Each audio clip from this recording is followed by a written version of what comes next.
Cabin mate 24 hours study hall and work space mobile app download చేసుకుని ఇప్పుడే మీ cabin book చేసుకోండి. నమస్తే, welcome to Suman TV. Pak Bharat మధ్య కాల్పుల విరమణ తర్వాత ఈరోజు హాట్లైన్ వద్ద ఇరు దేశాలకు సంబంధించినటువంటి సైనిక అధికారులు, ఆర్మీ అధికారులు చర్చ జరపబోతున్నారు. సో ఈ చర్చలు జరిపినటువంటి తర్వాత ఈ విధంగా పరిస్థితి ఉంటుంది. ఎలాంటి చర్చలు జరుపుతారు, దీనికి సంబంధించి మనం మాట్లాడదాం. మనతో పాటు మాధవపతి కాళిదాస్ గారు ఉన్నారు, retired squadron leader, Indian air ఫోర్స్కి సంబంధించి. సార్ నమస్తే. సార్ ఈరోజు చర్చల్లో ఒక కంక్లూజన్ వచ్చేటువంటి అవకాశం ఉందా? ఇరు దేశాలకు సంబంధించిన ఆర్మీ అధికారులు ప్రధానంగా ఏం చర్చించేటువంటి అవకాశం ఉంది? ఇప్పుడు అసలు ఈ ఆపరేషన్ సింధూర్ అనేది ఎందుకు మొదలు పెట్టాల్సి వచ్చింది? పెహల్గామ్ లో జరిగినటువంటి ఉగ్రదాడి ఎట్టి పరిస్థితుల్లో ఉపేక్షించబోనని దేశ నాయకత్వం స్పష్టంగా ప్రకటించి దానికి చాలా తీవ్రమైనటువంటి ప్రతిచర్య ఉంటుందని వార్నింగ్ ఇచ్చి మిలిటరీ అండ్ విదేశాంగ ప్రతినిధులతో సుదీర్ఘమైన చర్చలు వారం రోజులు జరిపిన తర్వాత మనము మన సైనిక పాఠంలో ఇంటెలిజెన్స్ తో పాకిస్తాన్ లో ఐడెంటిఫై చేసినటువంటి ఉగ్రవాద శిబిరాలు ఏవైతే ఉన్నాయో, ముఖ్యంగా Jaish-e Mohammed headquarters Bahawalpur Rajasthan border నుంచి ఒక 100 కిలోమీటర్లు, అలాగే లాహోర్ శివార్లలో ఉన్నటువంటి లష్కరే తోయిబా హెడ్ క్వార్టర్స్ మన బార్డర్ కి ఒక 30-40 కిలోమీటర్లు. ఈ ప్రాంతాలలో కరెక్ట్ గా 9 ఉగ్రవాద శిబిరాలను ఐడెంటిఫై చేసి అక్కడ ఉగ్రవాద ముష్కరులు ఉన్నారని తెలిసి వాటిని చావు దెబ్బ కొట్టాం మనము. తద్వారా ఒక సందేశం ఇచ్చాం పాకిస్తాన్ కి. ఎలా అయితే దేశ నాయకత్వం భావించిందో, కేవలం దేశ నాయకత్వమే కాదండి, 130 కోట్ల మంది భారతీయుల రక్తం మరిగిపోయింది పెహల్గాం ఘటనతో. దానికి సరైనటువంటి జవాబు ఇచ్చాము. ఇది ఇంతటితో ఆగదు, ఈ ఉగ్రవాదాన్ని సమూలంగా నాశనం చేసేదాకా మేము ఊరుకోమని చాలా తీవ్రమైన దెబ్బ కొట్టారు. మరి వాళ్ళు ఎవరిని దెబ్బ కొట్టాలి అంటే, వాళ్ళు వెనక దెబ్బ కొట్టాలి అంటే ఇక్కడ తీవ్రవాద స్థావరాలు కానీ ఇక్కడ తీవ్రవాద మూకలు ఎవరికీ లేవు. రెండిటి మీదే దెబ్బ కొట్టాలి వాళ్ళు. ఒకటి మన మిలిటరీ టార్గెట్స్ మీద కొట్టాలి, రెండు అమాయకమైనటువంటి పౌరుల ఇళ్ల మీద కొట్టాలి చండాలంగా. సో వాళ్ళు రెండూ చేశారు. డ్రోన్స్ సహాయంతో టర్కీ అండ్ చైనా ఇచ్చినటువంటి ఒక చిన్న బొమ్మలాట లాంటి డ్రోన్స్ తో ప్రయత్నించారు. కానీ మన దుర్భేద్యమైనటువంటి ఎయిర్ డిఫెన్స్ సిస్టమ్ అంటే ఏముంటుందంటే, రాడార్స్ ఉంటాయి, రాడార్స్ వెనకాల మిజైల్స్ ఉంటాయి. అంటే మన భూభాగంలోంచి ఆకాశ మార్గం ద్వారా దూసుకొచ్చినటువంటి డ్రోన్స్ కానీ, యుద్ధ విమానాలు కానీ, మిజైల్స్ కానీ మనం ఆకాశంలోనే లేపేశాం. దాదాపుగా 99.99% వాళ్ళు అటాక్ చేసినవి ఏవి సఫలీకృతం కాలేదు. అదే మన క్రూజ్ మిజైల్స్ వెళ్ళి 9 ఉగ్రవాద శిబిరాలను స్థావరాన్ని ధ్వంసం చేసింది.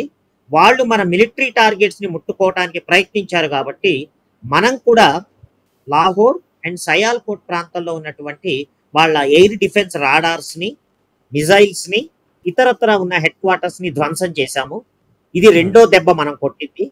దానికి తట్టుకోలేక మళ్ళా 600-700 డ్రోన్స్ తో 15 స్థావరాల పైన, అంటే కాశ్మీర్ నుంచి మొదలుకొని గుజరాత్, రాజస్థాన్ వరకు జనవాసాల పైన మళ్ళా దెబ్బ కొట్టారు.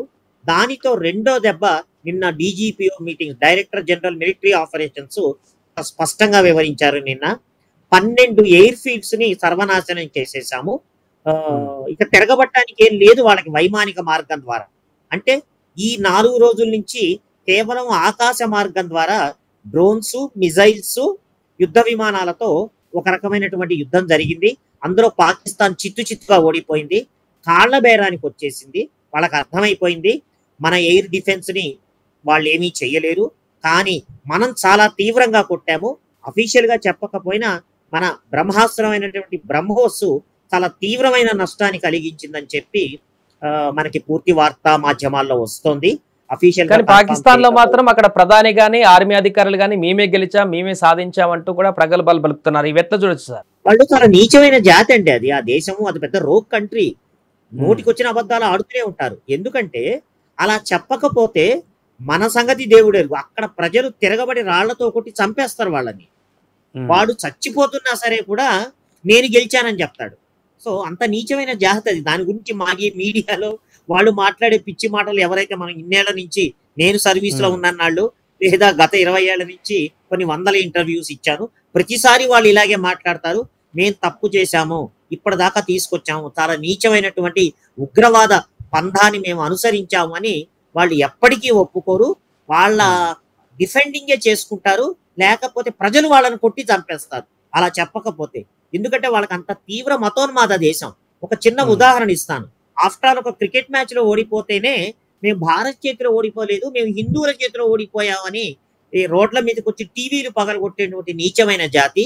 అలాంటి యుద్ధంలో చావు దెబ్బ తిన్నామని ఒప్పుకుంటే వాళ్ళని అక్కడికక్కడే కాల్చి బూడిద చేసేస్తారు.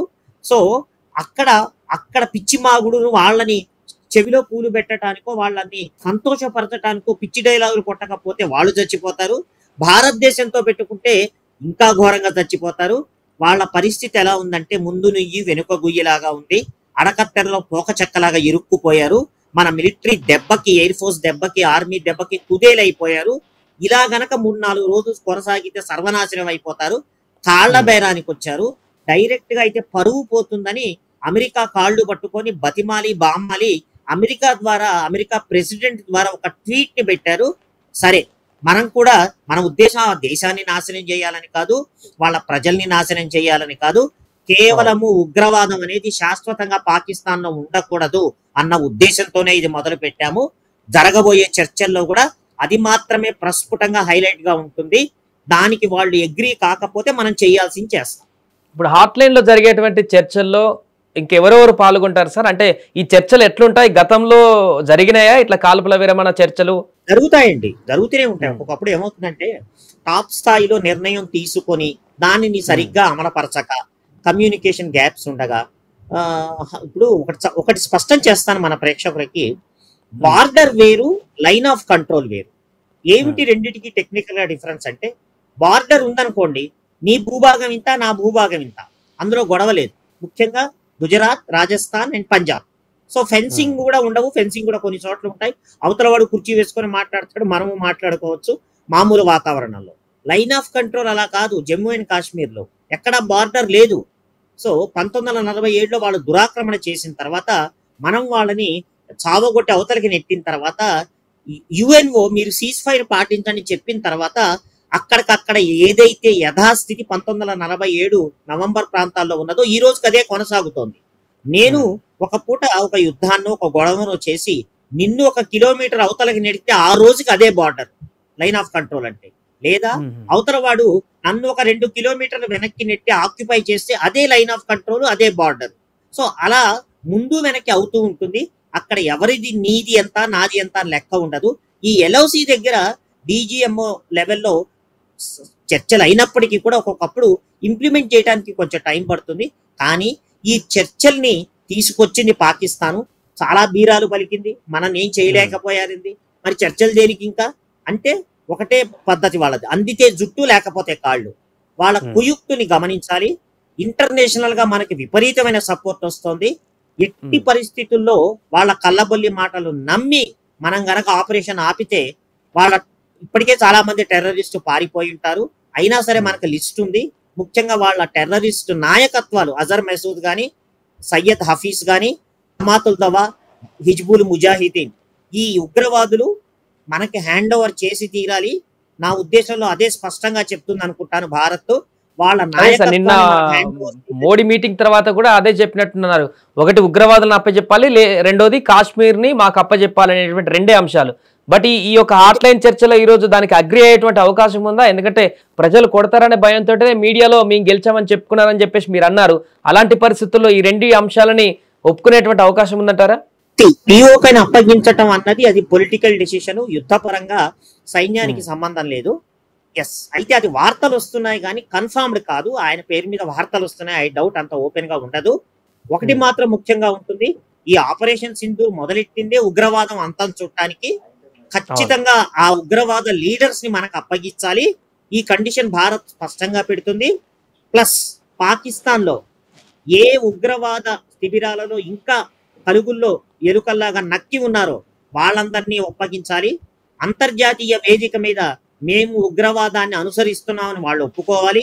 అంటే నేను ఉదాహరణకి నేను చర్చలో ఉంటే చెప్పేది అన్నట్టు అనమాట. మేము ఇన్నాళ్ళు భారత్ ని ఇలా ఇబ్బంది పెట్టాము, భవిష్యత్తులో ఇటువంటిది మేము చెయ్యమని అంతర్జాతీయ మాధ్యమంలో అందరి ముందు ఒప్పుకొని ఆ ఉగ్రవాదుల్ని, ఉగ్రవాద నాయకుల్ని ఒప్పగించాలి. అలాగే ఇండస్ట్రీని భారతదేశం మనం జస్ట్ మేము అవసరమైతే బిగించేస్తాము అన్న దానికే పిచ్చి పిచ్చి ప్రేరేపణలు పేరారు. ఒక్క ఇటుముక్క వేసినా నాశనం చేస్తాము, బిలావల్ బుట్టో లాంటి మూర్ఖులు బచ్చగాళ్ళు వీళ్ళందరూ నోటికి వచ్చినట్టు వాగారు. అవన్నీ పక్కన పెడదాం. Political dialogues. యుద్ధ పరంగా ఎస్, ఎక్కడైనా బ్రేక్ కావాలి అంటే ఉగ్రవాదమే. మనం చాలా దెబ్బ కొట్టింది కూడా చాలా జాగ్రత్తగా చూడండి. మన మిలిటరీ టార్గెట్స్ మీద కొట్టలేదు, ప్రజల మీద కొట్టలేదు. ఆ దుర్మార్గులు, ఆ నీచులు డ్రోన్స్ సహాయంతో విచ్చలవిడిగా దెబ్బ కొట్టారు.